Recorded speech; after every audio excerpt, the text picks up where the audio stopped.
Hello students, आज के हमारे फिजिक्स के इस वीडियो लेक्चर में we will discuss about important topic in chapter number 3 and that's important topic is meter bridge.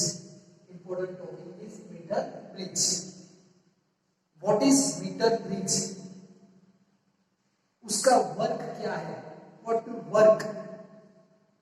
वो सब हम आज इसमें स्टडी करने वाले हैं। आपको क्लियर पिक्चर दिखाई दे रहा है। This is the metre bridge. ऐसा इंस्ट्रूमेंट आपको लैब में दिखेगा और आपको वो प्रैक्टिकल करना है।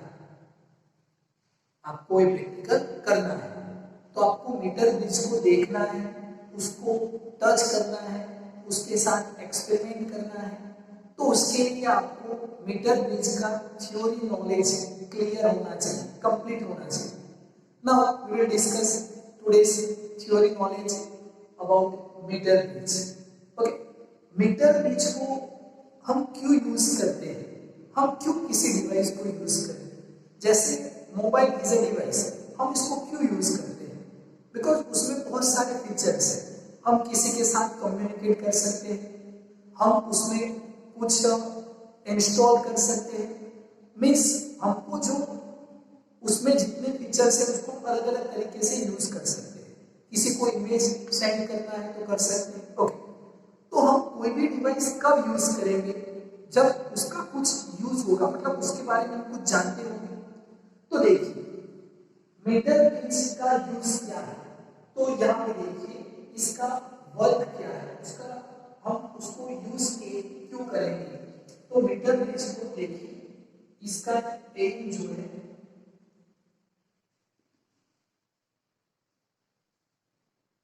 फाइंड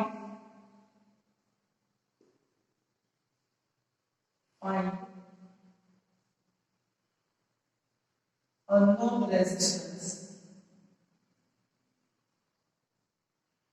using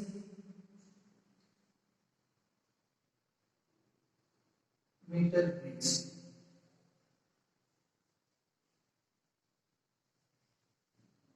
देखिए इसका एम क्या है?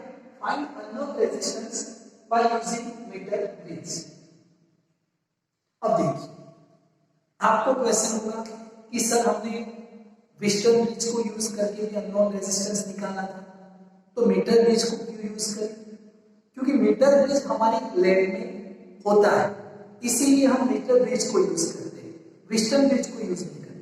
पर इसका जो प्रिंसिपल है, metre bridge work on metre bridge, देखिए यहां पे अच्छे से समझना है। Metre bridge work on principle of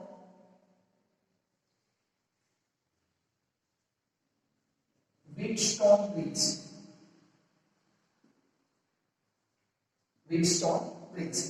ये किसके प्रिंसिपल पे वर्क करता है? Wheatstone bridge.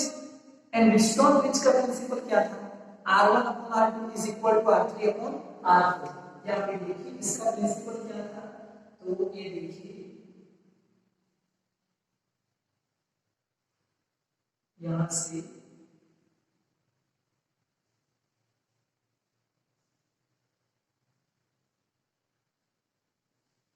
गैल्वेनोमीटर था,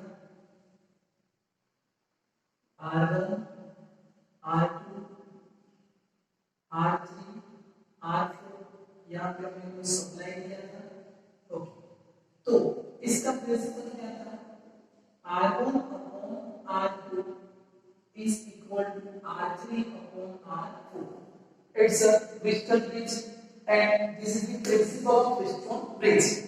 अगर इसमें तीन रेजिस्टेंस नोन है तो जो 4 नंबर का चौथा रेजिस्टेंस होता है unknown resistance, we find use of this principle and this is the principle of Wheatstone bridge। Okay, अब इसके अंदर क्या किया था कि देखिए ए रेजिस्टेंस और ए रेजिस्टेंस, इसमें से कुछ करंट फ्लो होती है आई, करंट यहाँ पे आके दो पार्ट में डिवाइड होती है, I1 और I2। देखिए इसमें से करंट यहाँ पे पहुंचती है, ये करंट यहाँ पे पहुंचती है इस पार से, और ये जो करंट है इस पार से जाएगी। अब हमने क्या देखा कि इस पॉइंट पे, ये पॉइंट था B और ये पॉइंट था B, एक C पॉइंट है और ये पॉइंट है। अगर B और D का पोटेंशियल डिफरेंस इक्वल होता है, means VB is equal to VD, potential difference between B and D are equal, then we say this piston bridge is balanced condition। किस कंडीशन में है? Balanced condition. How current flow, which point to which point? Current flow higher potential to lower potential. अगर इसका potential high है तो current ऐसे flow होगा, अगर इसका पोटेंशियल हाई है तो करंट ऐसे फ्लो होगा, higher to lower, we know very well. Okay, but potential difference of point B VB and potential difference of point D VD are equal, then current is flowing galvanometer? No, because both are equal. Then current in galvanometer Ig is equal to 0.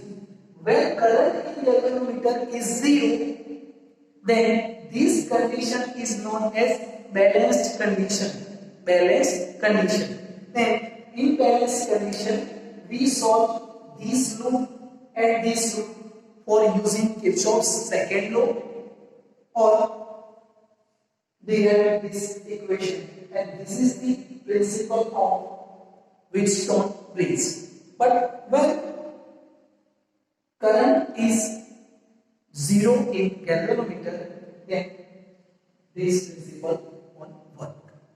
Okay, तो हम इसको use करके इसको समझना चाहते हैं। सबसे पहले इस डायग्राम को अच्छे से समझना, बहुत अच्छे से समझना। देखिए अब इसमें हमको जो समझना है इसको हम स्टार्ट करते हैं और धीरे धीरे इसको समझते हैं। देखिए ये पूरा एक वुडन ब्लॉक है, यहां से देखिए ये पूरा एक वुडन ब्लॉक है, बराबर है। ये क्या है? पूरा वुडन ब्लॉक है, मैंने यहाँ पे लिखा है वुडन बोर्ड। ओके, अब इसमें ये जो है ए पार्ट वो कंडक्टिंग स्ट्रिप्स है, कंडक्टिंग के स्ट्रिप्स है। कंडक्टिंग मींस करंट जो इसमें से फ्लो होता है, ऐसे इसमें स्ट्रिप लगाए गए हैं, ऐसे आपको पट्टी जैसे दिखेगा जब आप लैब में देखोगे तो। ए नट पॉइंट है, ये देखिए। ओके, अब इन दोनों के बीच में हमने एक रेजिस्टेंस लगा दिया R1 और उसको हमने बताया अननोन रेजिस्टेंस, जिसकी वैल्यू हम नहीं जानते, उसको हम फाइंड करना चाहते हैं। और इसके बीच में हमने लगा दिया resistance box, resistance box, not a single resistance, resistance box. हम समझते हैं इसको कि व्हाट इज रेजिस्टेंस बॉक्स। अब ये जो पूरा मीटर ब्रिज है, इसके साथ हमको एक स्केल दिया होता है, उसके अंदर एक फिट होता है, उस स्केल को हम बोलेंगे metre scale. Why is a metre scale? Because this scale is in meter bridge, then we say it's a meter scale. And this is the wire, this is the wire, and this wire is a resistance wire, resistance wire. Okay, this is the battery, this is potential difference, this is the switch. ये क्या है? Switch है, and this is the resistance, but it's variable. This sign is denoted variable. Variable means we can change it. Okay, तो इसको हम change कर सकते हैं। This is the small equipment in meter bridge. Okay, अब इस point को मैंने नाम दिया A, इस पॉइंट को मैंने नाम दिया B। ये जो पूरा स्केल है, पूरा जो स्केल है उसकी लेंथ कितनी है? तो हमने मान ली 100 सेंटीमीटर। ये पूरी स्केल कितनी है 100 सेंटीमीटर, मतलब यहां से स्टार्ट करके यहां तक की जो स्केल है वो 100 सेंटीमीटर की स्केल है।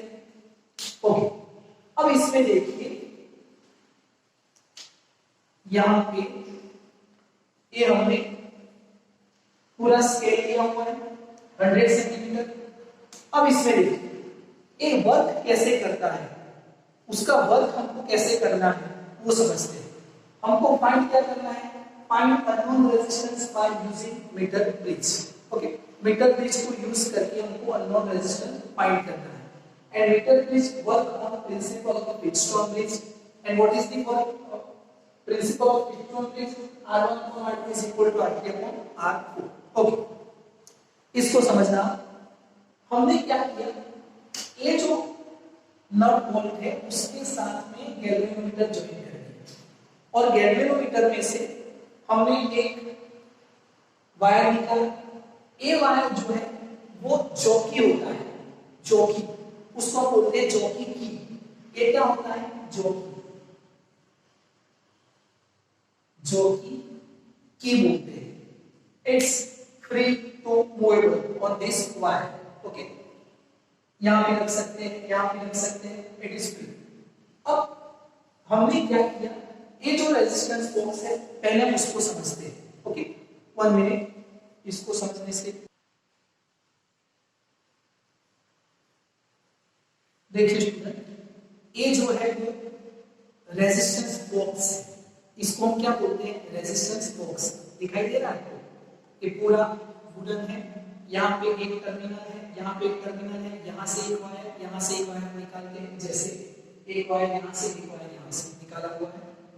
अब रेजिस्टेंस बॉक्स में हम कोई भी रेजिस्टेंस क्रिएट कर सकते हैं, कोई भी रेजिस्टेंस क्रिएट कर सकते हैं।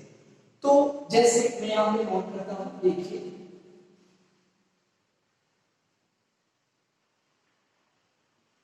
R2 is in resistance box। तो in resistance box create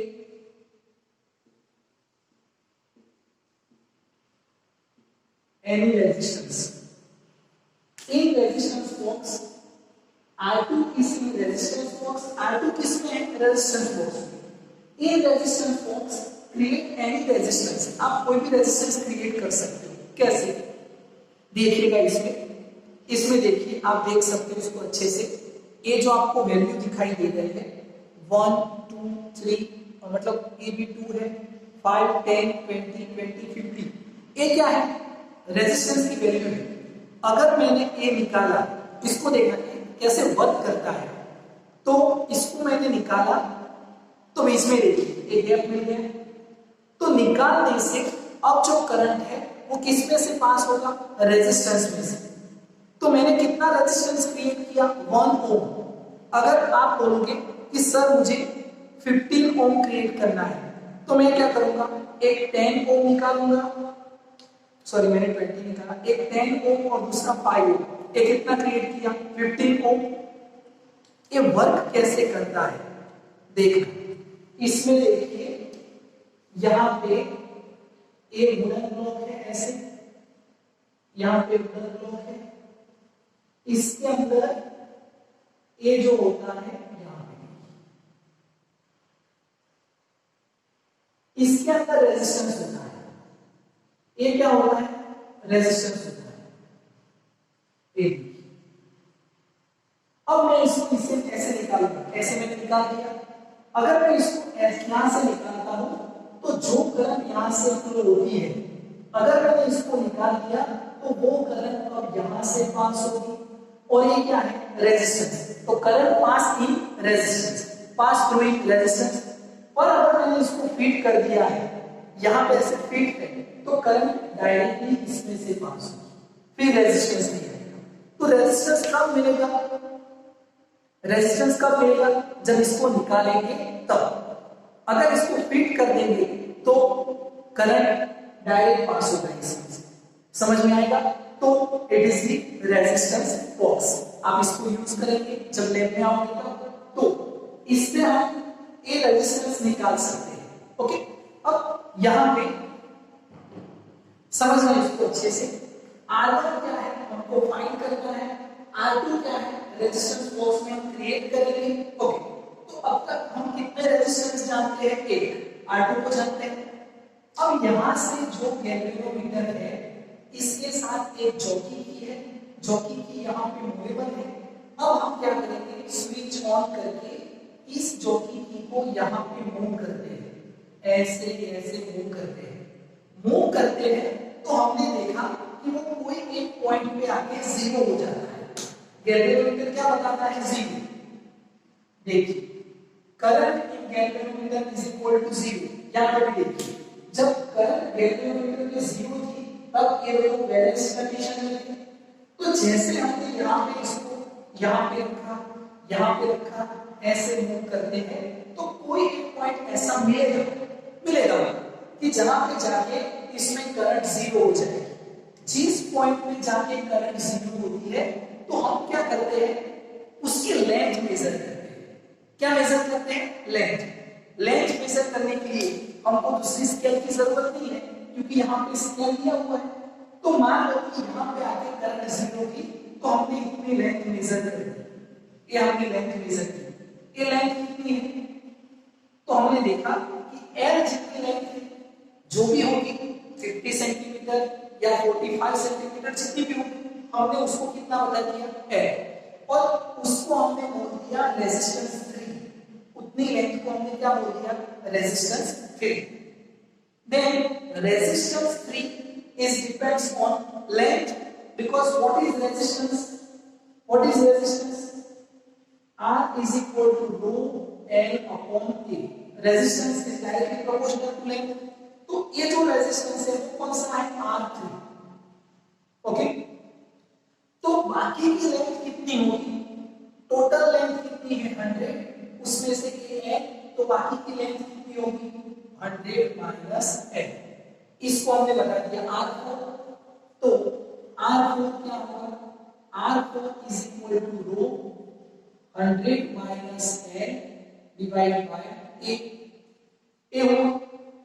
okay, अब हमने क्या किया, दोनों का रेशियो ले लिया।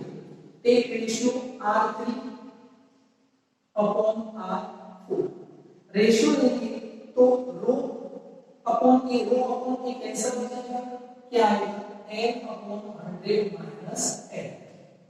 ओके, पर R3 upon R4 is equal to R1 upon R2। देखिए पर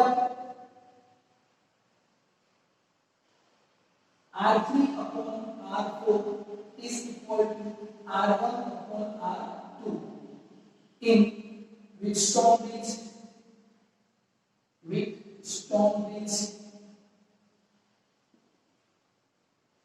ओके, ये होता है। तो R3 upon R4 is equal to R1 upon R2, तो R1 upon R2 is equal to हमें नोट कर सकते हैं। तो हमने क्या किया, R1 upon R2 is equal to L upon 100 minus L। Okay, अब हमको R1 निकालना है, R1 निकालना है तो कैसे निकालेंगे, we know R2, yes, because हमने इसको क्रिएट किया है तो ये हम जानते हैं, L हम मेजर कर सकते हैं तो 100 माइनस L भी मेजर कर सकते हैं। तो R1 मिल गया। And what is R1? R1 is unknown resistance. This way we find unknown resistance by using metal bridge। okay, so this is the working method of metal bridge। ये आपको formula मिल गया। then resistance is depend upon length। आप जब lab में जाएंगे तो lab में आपको ऐसा टेबल मिलेगा, जब आपकी जो जर्नल होती है उसमें आपको टेबल मिलता है। उसमें क्या होता है, तो एक सीरियल नंबर, फिर यहाँ पे R2, फिर यहाँ पे L और 100 माइनस L। तो यहाँ पे क्या मिलेगा, R अननोन रेजिस्टेंस। ऐसे टेबल आएगा, कर सकते हो आप इजी। क्या करना है, देखिए जब लैब में जाओगे यही प्रैक्टिकल करना है। तो क्या करोगे आप, ये ज्योति को यहाँ यहाँ फिक्स करेंगे, अलग अलग आप 8 2 नोट करते जाएंगे, 5 10 15 20 ऐसे, और उसके सामने अलग अलग लेंथ पे आपको गैल्वेनोमीटर की करंट 0 बताएगा, तो उस टाइम आप लेंथ मेजर करोगे, तो 100 माइनस में आपको 1 मिलेगा, आपको मिल जाएगा। Okay, then this is the principle of Wheatstone bridge using metal bridge and it's working. Okay, ये समझ में आया आपको? तो इसमें आपको इतना याद रखना है, और याद रखना बच्चों, जब भी हम इसको यूज करते हैं तो इसके अंदर ये जो स्विच है ये वेरिएबल है, इसको भी हम कभी-कभी यूज करते हैं, पर हम चेंज कर सकते हैं, इसका इसमें इसके कैलकुलेशन के अंदर इसका कोई इन्वॉल्व नहीं है। ओके, तो ये आपको पूरा याद रखना है। This is metal bridge. Okay, what is this resistance box, how it work, वो हमने देखा। फिर से आपको एक बात बताना होगा कि रेजिस्टेंस बॉक्स क्या होता है। देखा, resistance box means many resistance या create any resistance in this box। Okay, कैसे क्रिएट करते हैं मैंने आपको बताया। देखिए, इसमें 1000 2000 वैसे भी है, अगर मुझे 3000 निकालना है तो मैं 2000 और 1000 ये निकाल लिया, ये कितना क्रिएट हुआ, 3000 ओम रेजिस्टेंस। ओके, तो आप कोई भी रेजिस्टेंस यहां पे नोट कर सकते हो, किस लेंथ पे वो गैल्वेनोमीटर में करंट 0 बताएगा, उसको नोट करके आप R1 को मेजर कर सकते हैं। ओके, तो this is all about metal bridge and it's working. तो आपको याद रखना है कि रेजिस्टेंस मेजर करने के लिए हम किसको मेजर करते हैं, लेंथ को। किसको मेजर करेंगे, लेंथ को। लेंथ को कैसे मेजर करेंगे वो भी आपको समझ में आया होगा। ओके, तो ये आपको पूरा टॉपिक अच्छे से समझना है और